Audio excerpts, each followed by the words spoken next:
Hello guys. Today we're going to delve into an era that has, long been a dream for so many of us. An era defined not just by the legends it left behind, but by the way it looked, the way it felt. Picture this: fabulous architectural designs, towering castles draped in ivy, stained glass windows that catch the morning light and scatter it like little jewels across cold stone floors. It was a world where every corridor whispered secrets, where cloaked riders passed beneath weathered stone archways at the break of dawn, and candlelight flickered against painted walls, telling stories most have long forgotten. But beneath the beauty, the grandeur, it was also a time of rigid ceremony and delicate power. One misstep, one sideways glance, and an entire alliance could crumble like old parchment. Young queens, barely more than girls, were burdened with the weight of entire kingdoms, all beneath layers of embroidery and expectation. Life in this world moved to the rhythm of chapel bells and courtly whispers, and though the gowns shimmered and the halls glittered, every moment demanded grace, patience, and quiet, unshakable strength.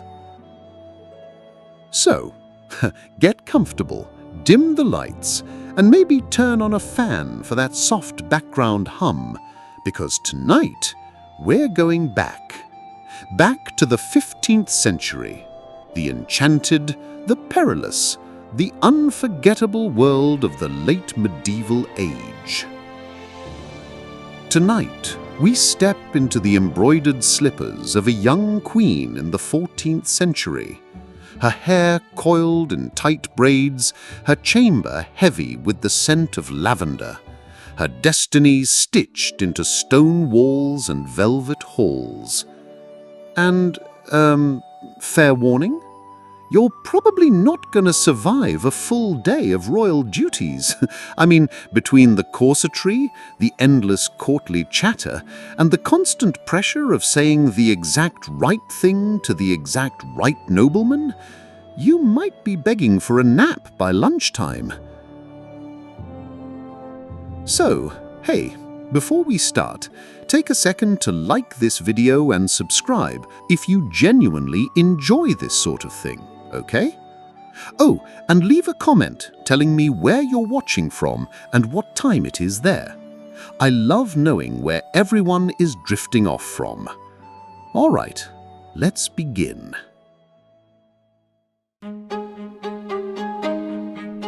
You're roused before the sun.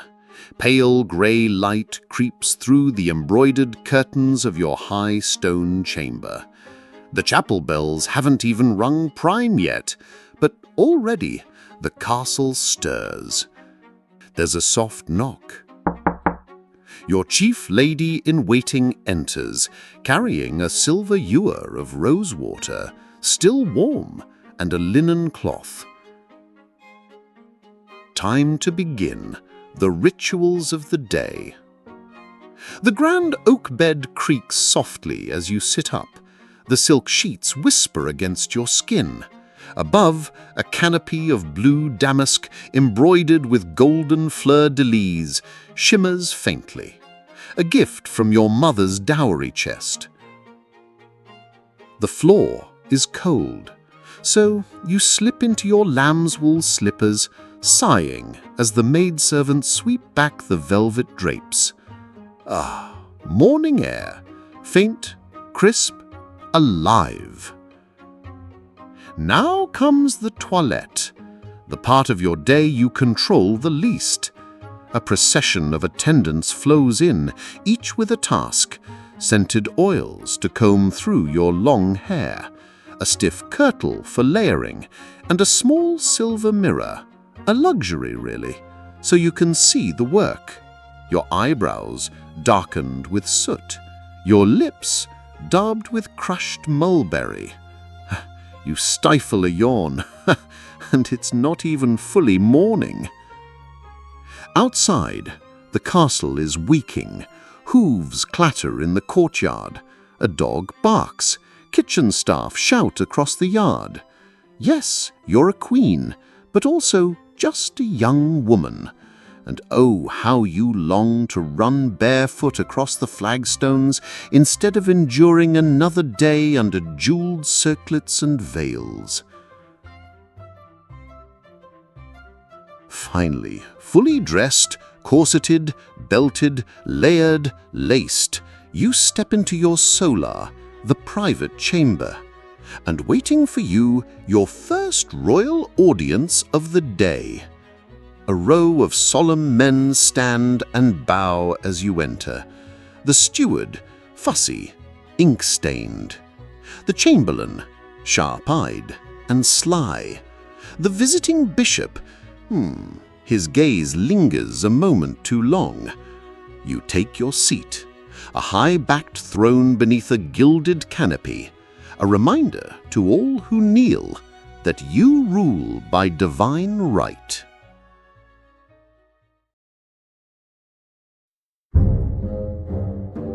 A land dispute, a shipment of wool, brigands on the northern trade road.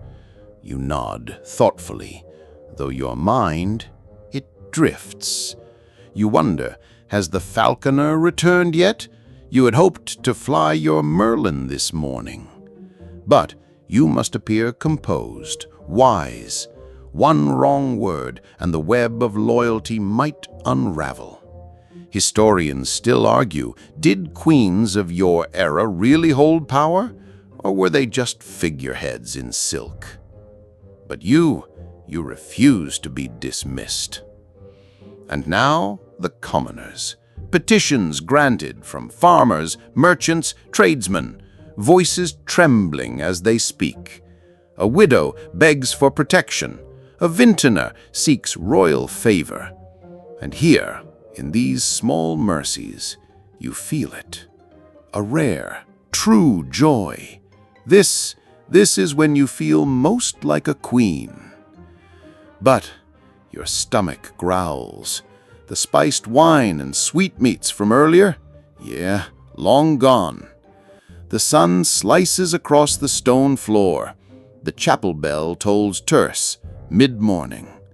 Soon, blessedly, there will be a break, maybe even a less formal gown.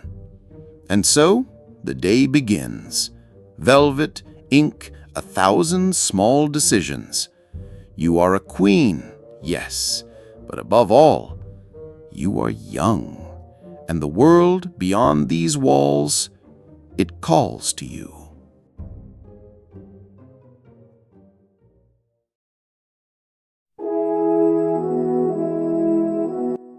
A bell echoes through the castle once again, this time announcing the approach of mid-morning.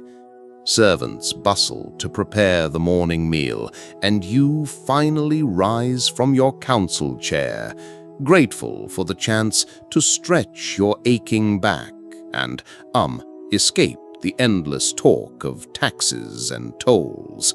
You move toward the withdrawing room, where a lighter gown of soft wool and a fur-trimmed surcoat await you. A queen must appear stately, of course, but thankfully not every hour calls for brocade and pearls. Your ladies in waiting, always one step ahead, are already gathered. They greet you with practiced smiles and quick curtsies. One lifts a fine comb to your hair. Those elaborate morning braids must remain flawless, while another fusses over a tiny stain on your sleeve. You arch an eyebrow and murmur, "Surely no one will notice unless they intend to stare." A ripple of stifled laughter passes through the room, It is a ritual of its own, the careful camaraderie of young noble women bound by duty, yet quick to grasp any fleeting moment of humor. You descend the grand spiral stair, stone worn smooth by centuries of feet, and enter the castle's great hall. Here the morning meal is laid, trenchers of warm bread, creamy fresh butter, honey from the royal hives, and small game pies, fragrant with rosemary. You take your seat at the high table beneath the carved royal crest, and the steward calls for silence as the bishop offers a brief blessing. You glance down the length of the hall. Pages and knight squires line the benches below, some trying and failing to look solemn, others sneaking bites before the blessing ends. A few catch your eye, then hastily look away, cheeks flushed. Aha, the perils of being a young queen among many hopeful noble sons. The meal is a quiet pleasure, though you note with some envy the thick slices of venison served to the knights. A queen must eat daintily, after all, or so your governess has long insisted. You sip watered wine, nibble bread, and listen to the murmured conversations that drift up the hall. Rumors of a tournament in the neighboring duchy, a merchant caravan returning with exotic spices, the sighting of a strange foreign ship along the coast. You lean in slightly, curiosity piqued. The world beyond your own lands always seems to shimmer with distant possibility. But soon the steward approaches again, resigned tone. Duty calls, and this time it is the chapel. Gentle exhale, with a resigned sigh, though not so loud that your chaplain might hear. You rise once more, your ladies following in a flurry of silks. The royal chapel is cool and dim, sunlight filtered through narrow stained glass. Hushed reverence, incense hangs thick in the air. You kneel before the carved altar, murmuring prayers, not merely for show, but for the sake of your people. A queen's heart must be open to heaven so her reign may prosper, or so the bishop often reminds you. As the chant of the monks fills the vaulted space, your mind drifts again. You think of the castle gardens below, where roses climb along ancient stone. You think of the falconers in the mews tending sleek hunting birds. You think, most guiltily, of the fine Arabian mare stabled just beyond the outer bailey, her coat gleaming like sunlight on water. Historians still argue whether queens in this era could freely ride without escort. In truth, the answer depends on the queen. And today, you intend to find a way. The final hymn lingers through the rafters. You rise, smoothing your skirts. The chaplain bows. The bishop murmurs approval. You smile, though your heart beats a little faster. Back in your solar, a trusted lady-in-waiting leans close. "The mare is ready," she whispers, "if it please your grace." Of course it does. Minutes later, beneath a fur-lined cloak and a modest veil, lest prying eyes spread gossip, you slip into the stable-yard. The Arabian snorts softly, hooves pawing the earth. You swing into the saddle, a lady's side saddle, of course, though it chafes at your adventurous spirit. A young squire hands you the reins, wide-eyed at the honor, and then freedom. Through the outer gates and down a wooded path, the wind lifting your veil, the mare's hooves striking sparks from the frozen ground.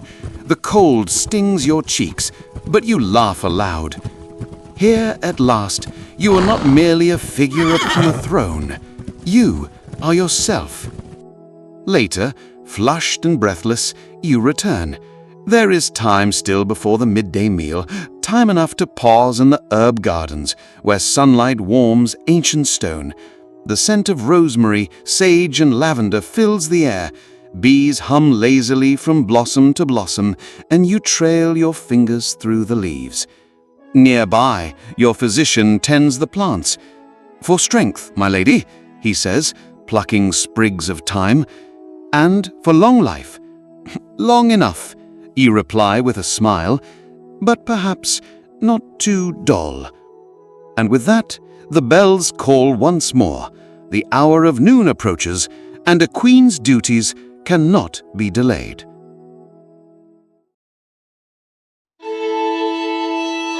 The bells fade behind you as you cross the inner courtyard toward the castle's bustling kitchens. You're not here merely as a royal visitor. No, today you're an active participant in the day's charitable duties. Sunlight glances off the old stone walls, and the air smells like baking bread and simmering broth. That comforting aroma that wraps around you like a woolen shawl. Somewhere nearby, faint amusement. Chickens cluck indignantly as a pair of young scullery boys chase them out of the herb patch, arms flailing, feet slipping. Medieval multitasking at its finest. Your steward meets you at the arched door, bowing low with practiced grace. "The first baskets are ready, Your Grace." Each week, as tradition demands, and as your own conscience prefers, food from the royal kitchens is set aside for the poor of the city. But today you oversee the preparation yourself. Inside, the great hearth blazes. Cooks and servants bustle around, flour-dusted and flush from the heat. The room smells of yeast, honeyed apples, and roasting fat. You lift a hem of your gown just slightly to dodge the rush of scurrying feet. The baskets overflow, loaves, wheels of cheese, orchard apples still dusted with soil, cured meats that gleam with spice and salt. You dip your hands into a basket of apples, turning one gently in your fingers. "These," you say, smiling, "will sweeten someone's day, I think." The steward chuckles. Your Grace has a generous heart. Historians still argue, rather endlessly, whether queens of your time had any true agency in such acts of charity, or if they simply endorsed what the court arranged. But here, beneath soot-stained rafters, in the warmth of your own kitchens, there is no doubt. These are your people, and this kindness, it's yours alone. With baskets loaded into carts, you step into the winter sun. It's sharp and bright. The castle gates creak open behind you, and your small entourage begins the slow procession into the city beyond. Your city, a tangle of crooked lanes, half-timbered houses leaning like gossiping neighbors, smoke curling from chimney pots, and shopkeepers calling their wares with eager voices. Narrow alleys open into wide market squares, bustling, alive with life and color. And you, a queen among the people. Today you have chosen to ride astride, yes, an unladylike choice, some might whisper behind gloved hands, but practicality wins, every time.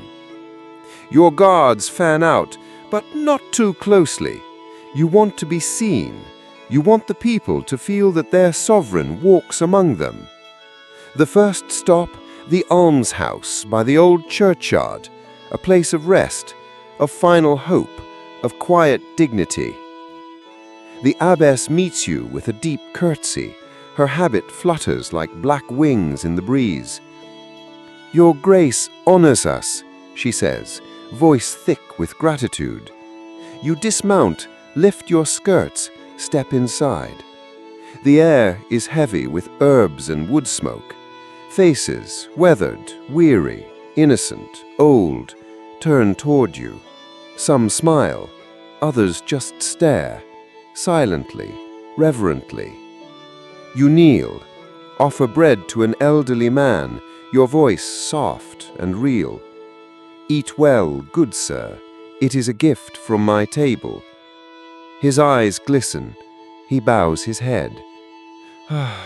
Moments like this, small, fleeting, they remind you why these days matter so much. Outside, a group of children gathers, wide-eyed, sleeves clutched tight in cold little fists. They whisper to each other with barely contained excitement. Then one brave girl steps forward and blurts out, "Are you really the queen?" You smile, genuinely. Then you lower your hood so the sun catches your hair like molten gold. "I am. And what might your name be?" And so begins a cheerful exchange, giggles, questions, wide-eyed wonder. It leaves your heart lighter than any velvet-draped banquet ever could. By daylight, the tour winds through the city center. Market stalls crowd the square, bright with boats of crimson cloth, sharp with the scent of roasted chestnuts and mulled wine. Vendors call greetings, apprentices bow, old women whisper blessings as you pass. You pause and tell me, might I buy a small handkerchief for a fair price? The merchant's face flushes crimson. "For your grace, a gift freely given." Ah, the small pleasures of rank. A few streets on, the clang of iron meets your ears. The blacksmith's yard. Sparks fly, apprentices lean out for a better view. You raise a hand, a wave. Cheers erupt! The crowd responds not with fear, but with cheering. A crown is not so distant a thing today. Historians still debate how often queens truly ventured into their towns. Some say rarely, others only under watchful eyes. But today proves otherwise. The bond between sovereign and subject doesn't need to be cold. As the sun dips low, you return to the castle. Once more you pass under fluttering banners, the guards salute, the portcullis creaks down slowly behind you. There is a calm satisfaction in your step now as you hand your riding gloves to a waiting page. Duty fulfilled, spirits lifted. And tomorrow? Well, tomorrow may bring heavier burdens, envoys, intrigues, scrolls, signatures. But tonight you are content. Because a queen, after all, is not just a ruler of lands, but when she chooses, a ruler of hearts.